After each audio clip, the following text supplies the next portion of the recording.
What's going on, everyone? Happy Saturday. Hopefully everyone is doing well, staying safe, healthy, testing negative for the viruses, and having a great day so far.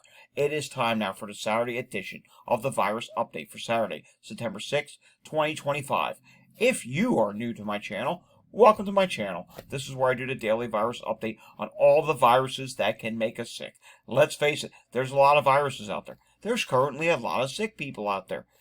And you need to be informed of what's going on with all these viruses that are making us sick. That's what I do here on my channel each and every day with the latest news, data, and anything else I can find. If you want to stay informed, subscribe down below. Give this video a thumbs up. Hit that notification bell. Share this video with anyone you know. And leave your comments down below. And of course, ways to support the channel are down below. And with recent support, guess what I'm doing? I'm actually buying a new supply of masks. Yeah, so I can personally stay safe, and so I'm safe and alive and able to continue to give you these virus updates. All right, we have a ton of things to take a look at today. Several news stories, including news on bird flu. Yeah, bird flu is making its rounds again in the news, and we have some data from CJS. We have some of our daily data, some CDC data. So yeah, sit back. This could be one of our longer videos. I honestly don't know how long it's actually going to go. All right, starting off with this. Today is Saturday, September 6th, and as we speak today, the United States, at least according to Mike Horger and his PMC estimates, that the U.S. will top 1 million daily new infections today. That's right. That's a number we haven't not seen in a while. It just shows we are currently in that COVID wave. This COVID wave continues. Hopefully we are at or just days away from this peak. Hopefully, on a national level, we're in the process of peaking. Only time will tell. There are a few states that may be peaking. You can see here very high levels still in Texas, Florida, North Carolina, South Carolina, Alabama, Indiana. Hey, Connecticut is coming up here very high. Alaska is coming up very high. California, Nevada, Utah, also seeing Idaho very high, and Hawaii is also listed at very high. And then you have a lot of places that are moderate and high as well. Yeah, only one state is very low at this point. 20 states, including Washington, D.C., are in high or very high transmission. And I should add, look at that dot there. Yeah, Washington, D.C., if you're down there, you are very high levels of COVID at this time.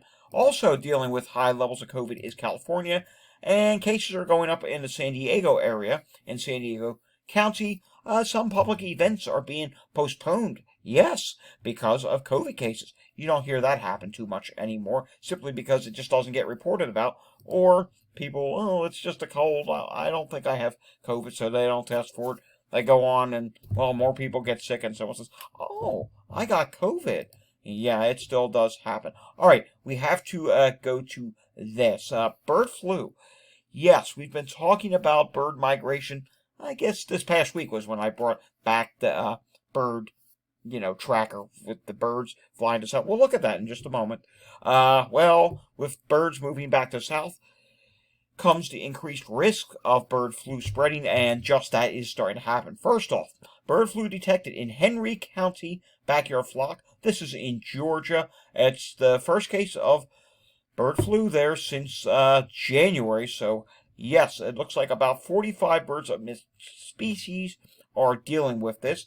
Then we move over to Texas, which once again has a H5N1 detected in Texas dairy herd. Researchers can't pinpoint the source of a California child's illness, so there's also that as well. That's a totally separate thing, but what is going on here is the big thing that we need to take away from this article is the fact that H5N1 outbreak is now happening in Texas, and also there is some detection now in South Dakota as well. So yeah, over the past week, bird flu activity is definitely picking up, and there is also this issue with a source of a California child's H5N1 infection, and we're going back pretty far here. We're going back to I believe this was 2024 December. Yes, and they still can't figure out how that child got H5N1. So that is really interesting. Hopefully we eventually get some answers for that for the child, and I believe it was in San Francisco. Yes, San Francisco is the area for that. All right. Also in California, FDA warns of H5N1 avian flu detection in raw cat food.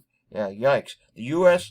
Food and Drug Administration yesterday warned pets, and yesterday, meaning September 3rd. This is something we just found today. The U.S. Food and Drug Administration, FDA, warned pet owners after tests found a link between H5N1 avian influenza and samples from a sick cat in San Francisco County and a brand of raw cat food containing chicken.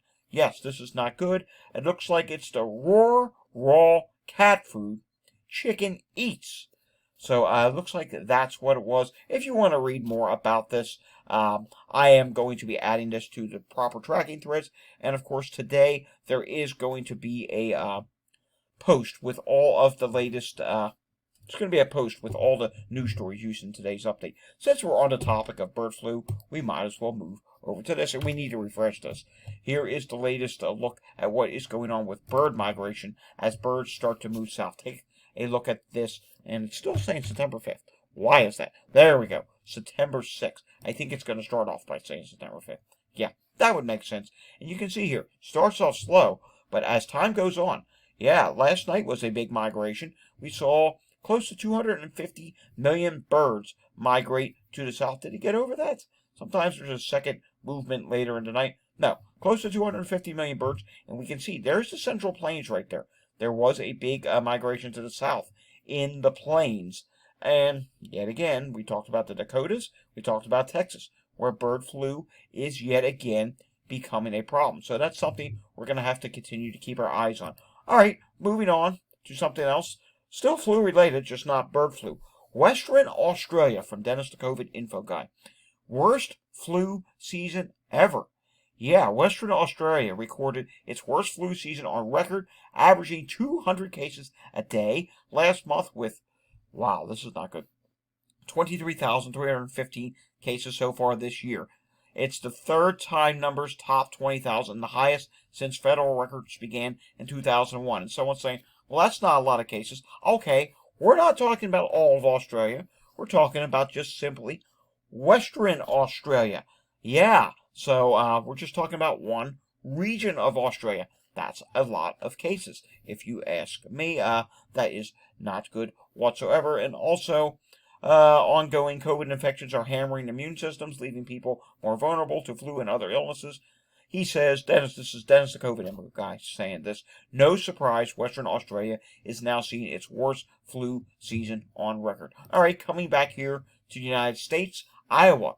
HHS announces investigation of Legionnaire's disease cluster in Marshalltown. So, yes, we're once again seeing another outbreak of this virus. We saw it in New York City. I believe Canada had one as well, and it looks like the Iowa Department of Health and Humane Services is investigating the cluster of the disease cases among individuals living in north central Marshalltown. Since the beginning of the investigation, 21 individuals have been diagnosed with Legionnaire's disease, and an older adult with underlying health conditions has died. Iowa HHS shares their condolences to the family and friends of this individual.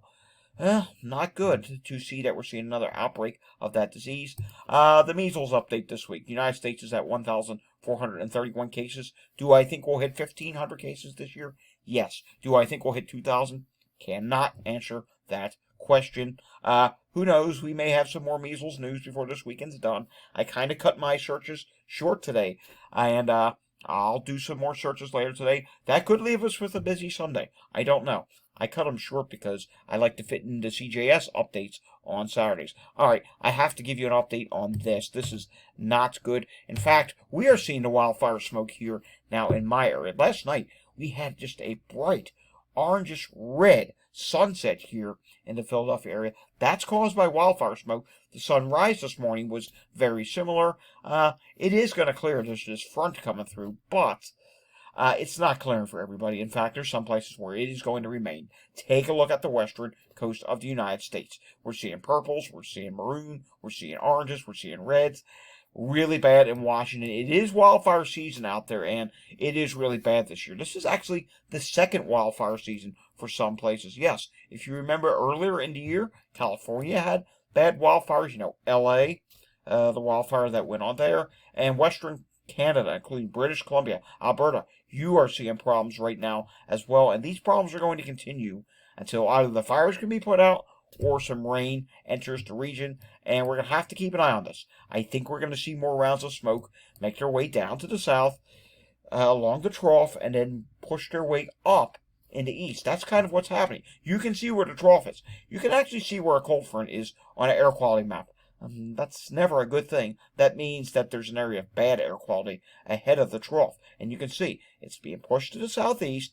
This smoke is being pushed into Texas, into Alabama, and it's going up along the eastern side of it where the winds are out of the southwest, which is why we are seeing such poor air qualities ahead of it. I mean, nothing compared to what's going on in the West Coast, but yes, there are some generally, I hate the word mild, but some mild concerns here in the east, and for the most part, the wildfire smoke is rather elevated. All right, moving on.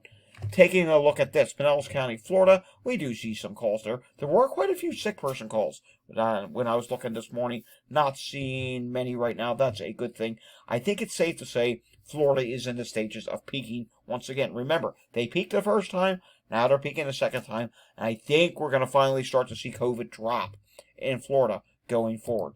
Philadelphia yesterday, I'm not happy about this at all. 940 EMS incidents. Some of that could be caused by the late ending of that Eagles game on Thursday night. I say some of it. I don't know how many calls were actually from that. I was not listening to EMS, but yeah, we need these numbers to go down. Hopefully today's number will be lower. This is on top of the fact that the surrounding counties in Philadelphia actually had a chance to look at Delaware County yesterday. They had loads of calls. You saw Chester County yesterday. They had loads of calls. Montgomery County finally came back in the afternoon. They were very busy. I think we're in the middle of we're coming near our peak of the COVID surge in our area. It's up there. And if we haven't peaked yet, it's going to be coming really soon because I think levels are up there. Respiratory calls and sick person calls, yeah, they're pretty high right now. Taking a look at what's going on in Montgomery County today, thankfully not as busy at the moment. Chester County, you're going to see it look busy. There were a lot of EMS standbys last I saw, meaning ambulances standing by at some sort of a sporting event, whether it be a Saturday soccer match, something high school, or whatever the case may be. But even with that said, there are still quite a few ambulances in use right now in Chester County, Pennsylvania. That is not a good thing. All right, let's pause for a second. Let's take a hydration break. We'll probably do a second one, too, when we get to CJS data. Water is the drink of choice today. Taking a look at Bucks County, Pennsylvania, we do see, there are several EMS calls, just 8 right now, for various different reasons. Taking a look at the hospital situation in Pennsylvania shows, thankfully not as busy as yesterday. Still some hospitals with problems, just not as many as we saw yesterday. New Jersey, what's going on there? Hey, are we good all across the board? Look at that, New Jersey. Everything is normal today. Fantastic news. Taking a look at what happened when it comes to New York State yesterday, and I gotta show you this. Yeah, not good. 1,027 new cases were reported. Here's the hospitalizations. Let's refresh this. Here's the statewide hospitalizations in New York State. 416 people hospitalized, 40 people in the ICU. And let's take a look at one of the regions, shall we? Let's see what's going on in Long Island, New York. Hey, take a look at that. Hospitalizations. They've dropped in Long Island, New York. 72 in the hospital and 6 people in the ICU. Good to see that number down a little bit. Not going to take a look at wastewater today from the wastewater scan. We'll do that tomorrow and catch up on anything we missed today tomorrow. Taking a look at the CDC epidemic trends map, we do see still some growing in the northern states, and that includes likely growing in Alaska. You see declining and likely declining now across portions of Florida, Alabama, Georgia, Louisiana, Tennessee, Indiana, Texas, some of the West Coast, so the South. I think you're in the process of peaking, and you're finally going to start to drop. And I gotta say this, though things may appear to still be really bad down there, not as bad as last summer, despite how bad things did get. And remember, just a few summers ago, we wouldn't even be talking about all this extra illness because, well, prior to 2020, COVID didn't really exist. The first cases of COVID were likely in late 2019, but we weren't seeing huge waves of people getting sick in the summertime. Yeah, of course, some people got a summer cold, as they like to call it, or something else. Things do pop up in the summertime sometimes, but not on a wide scale level nationally where you're seeing just a ton of people sick at once that's causing a large number of people to go to the hospital for respiratory problems in the summertime. It just doesn't really work that way, at least before COVID it didn't, and at least not that I know of, and now it does work that way. So, yeah, unfortunately, sign of the times. The positivity rate in the United States, this is as of August 30th, is 10.8% for COVID. Emergency department visits diagnosed as COVID is at 1.6%. Again, this is a new dashboard from the CDC. Honestly, I'm not really a big fan of it.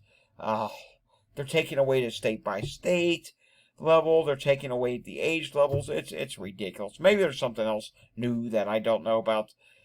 Why do they have to go and make things more difficult? It's just totally ridiculous, if you ask me. All right, let's go take a look at that data from the CJS, and there's a lot of it today. So sit back and brace yourself. Some of the numbers are going to look pretty bad. All right, starting off with his Thursday update. First off, we want to thank him for what he does. It's not easy collecting all this data and putting it into these updates, so I really appreciate what he does for us. I'm glad he posts this in our comments section and that I can share this with you guys. All right, Thursday numbers. Florida, daily number. 2,720 new cases and 22 new deaths. New York, a daily number. 568 new cases, which seems oddly low for a Thursday, especially since 860 cases were reported last Thursday, and it was oddly low. We found out that was wrong, and you saw that big number on Friday. You'll see it again in his report. Puerto Rico, daily number, 1,059 new cases. Arizona, 1,000. This is a weekly number now. 1,822 new cases and 173 CDC reported hospitalizations. Colorado, 322 new positive tests, a test case positivity rate of 11.49%, down from 12.87% last week, and 5 deaths reported by the CDC data tracker. Connecticut weekly 2-week update. 1,287 new cases and 3 deaths reported by the CDC data tracker. Hawaii reports 682 new cases and 4 deaths. Idaho, 516 emergency department visits and 2 deaths. Indiana, weekly, 2,034 new cases, including 1,100 cases from the prior 2 weeks that had gone unreported. 119 CDC reported hospitalizations and 5 deaths reported by the CDC data tracker. Kentucky, weekly update, 1,543 new positive tests and 5 deaths reported by the CDC. Massachusetts, weekly, 1,338 new cases, 146 CDC reported hospitalizations, and 1 death reported by the CDC data tracker. Minnesota, 566 new cases and 2 new deaths. New Jersey, 1,477 new cases, 262 CDC reported hospitalizations, and 3 deaths reported by the CDC data tracker. New Mexico, 848 new cases and 4 deaths reported by the CDC data tracker. North Carolina, 510 hospital visits this week for COVID-like illness. The CDC reported 442 COVID-related hospitalizations in North Carolina, and 8 deaths reported by the CDC. Oklahoma, 964 new positive tests, a test case positivity rate of 11.8%, down from 13% last week, and 1 death reported by the CDC data tracker. Alrighty, now for his Friday numbers, but let's pause and take another hydration break, shall we? Florida this week, or Florida for their daily number on Friday, was 2,380 new cases and 29 deaths reported today. And the total for the week was 12,862 cases and 81 deaths reported over the past 7 days, to go along with 1,257 CDC reported hospitalizations, which unfortunately means that metric went back the wrong way this week. Yeah, their hospitalizations actually went up a little bit again. And yikes, that's not good. Remember, hospitalizations lag cases, so hopefully we start to see Florida drop significantly soon. New York, 1,049 new cases reported today. Some of that might be unreported cases from yesterday. We think it is. And 5,081 cases reported over the past 7 days, along with 370 CDC reported hospitalizations and 12 new deaths. Puerto Rico, 785 new cases reported today and 5,317 reported over the past 7 days to go, along with 213 CDC reported hospitalizations and 10 deaths reported over the past 7 days. All Puerto Rico deaths this week were reported on Wednesday. All right, weekly unless otherwise noted, and there are a lot here. Alabama, 199 CDC reported hospitalizations and 9 deaths reported by the CDC data tracker, which is what he's still calling it. Alaska, monthly during the summertime, 1,015 new cases and 3 deaths reported over the past 4 weeks.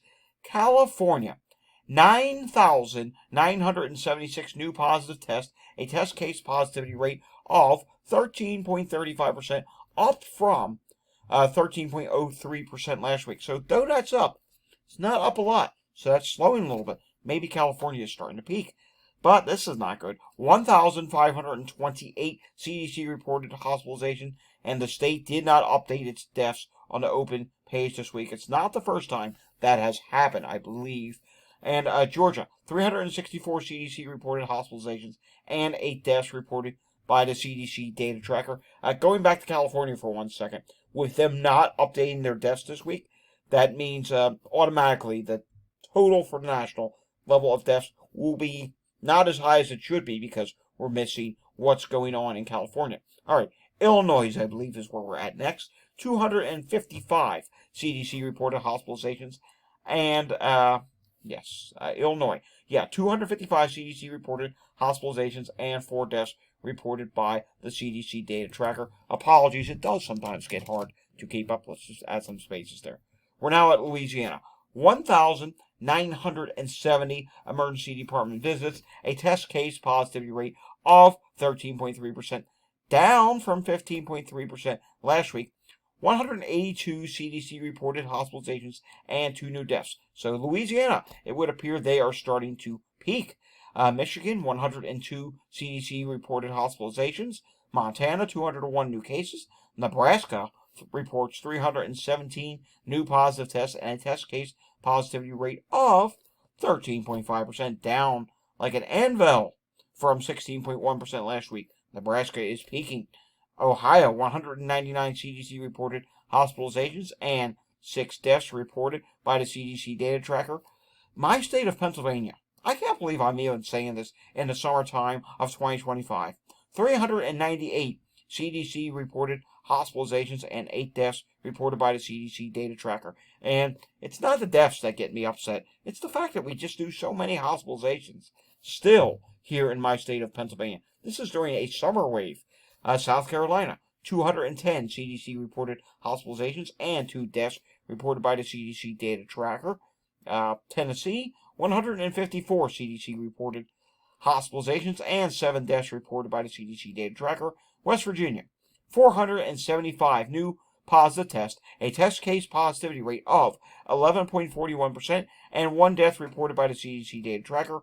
Wisconsin, 546 new positive tests, a test case positivity rate of 9.9%, up from 9.5% last week, and 1 death reported by the CDC data tracker. The CDC reports a national test case positivity rate of 10.8%, down from 11.2% last week. I think 11.2% was what we're seeing on that dashboard. I don't know. I'd have to go back. 9,653 nationally reported hospitalizations, up from 8,871 last week, an increase of 8.82%. Will we reach 10,000 during this wave? Hard to say. We'll have to see next. Remember, hospitalizations do lag cases, so hospitalizations still could increase a little bit more. And the CDC data tracker added 260 deaths since last week and now shows, 1,231,700 total COVID deaths, which Again, those are 1,231,700 deaths that may not have happened if COVID did not exist. Some people say, well, they would have died anyhow. Okay. I guarantee you, a large number of those deaths probably would not have happened. Some people were perfectly healthy, got COVID, and went on to die. Yeah, not a good thing whatsoever. And he does note the three most populous states, California, Florida, and Texas combined, have 3,960 of the nation's 9,653 COVID-related hospitalizations, or 41% of the national COVID hospitalization count for this week per CDC reporting. Alrighty, folks, that does it for a very long Saturday edition of the Virus Update. And if you enjoyed today's update, give it a thumbs up, subscribe down below, hit that notification bell, share this video with anyone you know, leave your comments down below, and if you want to support my work or help keep me safe, you can support my channel down below. We will have Wastewater Sunday tomorrow, and anything else that pops up, I'll try and include a few international countries when it comes to wastewater, and whatever else I can find. See you all again tomorrow. Until I see you again tomorrow, stay safe, and thanks for watching. Have a fantastic Saturday evening.